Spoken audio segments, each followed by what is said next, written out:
Hello and thank you for joining us on Newsweek, where we highlight some of the biggest stories that made the headlines recently. I am Jacinta Agochukwu. This week, President Bola Tinubu directs review of proposed 8,000 naira cash palliative following public criticisms of the policy as he meets Vice President, state governors to continue consultation with key players on how to get the economy on sound footing. Also this week, Labour threatens to pull out of talks with the federal government, accuses government of insensitivity to the suffering of Nigerians.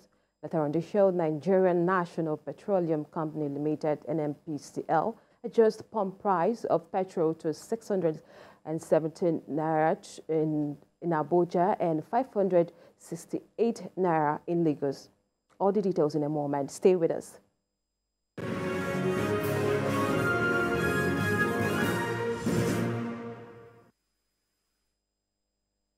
Thank you for staying with us. Earlier in the week, President Bola Tinubu ordered a review of its earlier plan to distribute monthly cash grant of 8,000 naira to 12 million households for 6 months as part of efforts to assuage the hardship occasioned by fuel subsidy removal.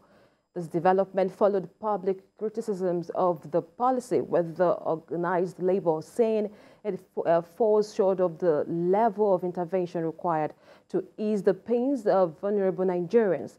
The president also directed that the whole palliative package be unveiled to Nigerians and for the immediate release of fertilizers and grains to appropriately 50 million farmers and households, respectively, in all the 36 states and the FCT. In addition to this, President Tinubu and Vice President Kashim Shettima met with President of the Senate, Senator Godswill Akpabio, and some state governors as part of efforts to cushion the effect of the petrol subsidy removal on the population. The meeting was part of the president's continued consultation with key players on how to get the economy on sound footing. Well, I have two gentlemen joining me.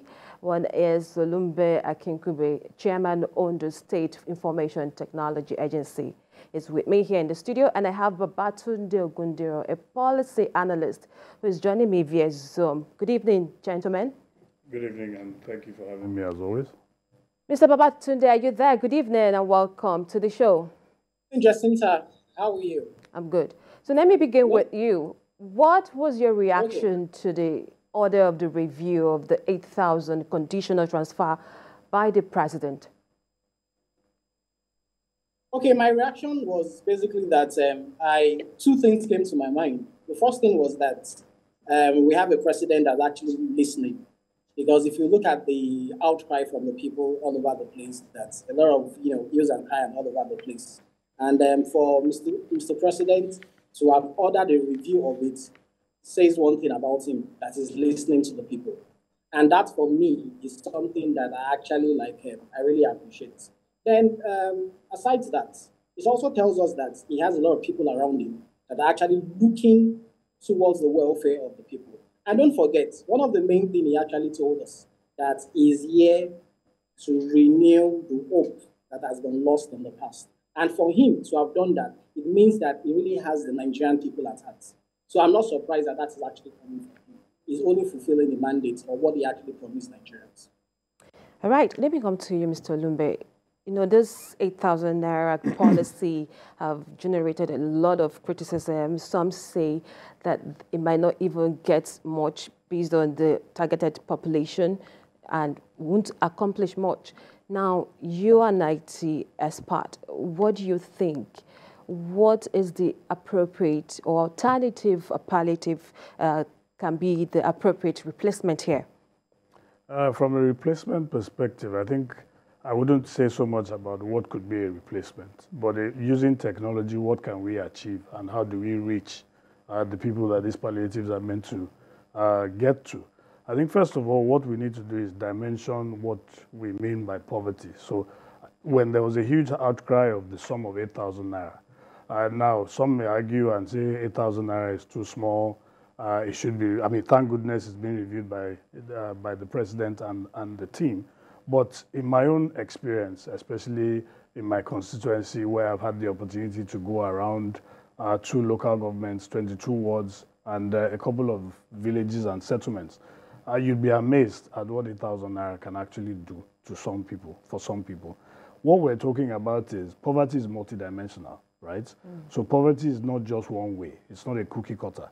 The same way the subsidy, removal of subsidy would affect you, is not the same way it would affect someone who is a subsistence farmer from where I'm from in Ondo State, for example. So it's a bit difficult for us to assume that 8,000 naira palliative in figures is meant for you and I. It isn't. The way the subsidy affects you and me is completely different from the way it will affect who we consider the poorest of the poor. Now, what we can do in terms of technology, and I remember in the Renewed Hope agenda and the manifesto of the president, there was extensive mention of a national identity system, right? And of course, we've done things like the national identity, NIN. But one thing we also have that is ubiquitous all over the country at the moment, regardless of where, is the telephone. Now, we're aware that there are ways where you can make payments using USSD. There's a proliferation of POS operators in places where remotest places where you'd be surprised you find somebody that has a POS. Now, you have POSs that are offline that still enable you to carry out transactions regardless of whether they're connected to the internet or not. So these are ways where we can actually deploy technology to ensure that these funds, whether it's 8,000 naira, whether it's 10,000 naira, whatever naira it is that is decided upon by the government at the end of the day, we definitely need to find a way to use technology to address these issues. All right, let me come to you, Mr. Babatunde. The president and his vice also had meetings with state governors to examine how to cushion the effects of removal of the fuel subsidy. How timely would you say the move was, especially as consultations are on, to lessen the effect as is still going on almost 2 months after the removal? Yeah, basically, the removal of subsidy is something that we all know. All Nigerians know that it is actually very imperative that it must happen. So for us to probably shy away from it is not actually the best strategy. So for him to have actually removed it, that is the only thing we can actually do at this point in time. Because results, I was telling someone a couple of hours ago that if you have an organization and you continue to borrow money to pay salaries, it means that on ab initio, that organization should not be in existence. So if you now have a nation that has to borrow money all the time to pay salaries, to do this and do that, it's not actually the best for us. And we all know in Nigeria that we all agree that subsidy must be removed. And in as much that we've agreed that it must be removed, then it must go. Fine, it might have its own consequences, but I believe on the long run, the main thing is that, well, let's look at the big picture. The big picture is that if we remove subsidy, then we have other things we can actually do in terms of proceeds from federal government and oil and every other thing. And we can actually use that for infrastructure, for education, for technology, and for so many things. So the question is, it has gone. And the most important thing Nigerians would want Mr. President to do is for us or for them to actually use the money judiciously. In as much that we all know that subsidy has to go, I think everybody should also understand the fact that at this point in time, we might be experiencing this citizen period. But what is actually important is to also look at the big picture. It is not an event. It is still, it's a journey. And we'll continue to go and go and go until we get it right. So as far as I'm concerned, and for most Nigerians, we only need to just understand the plight of the federal government. That's all.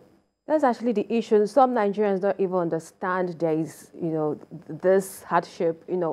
I feel the federal government should also come in and see if there's a way we can, relate to Nigerians, converse and tell them what really is going on. Because some Nigerians don't really understand what's going on and they are all with the pain and all of that. But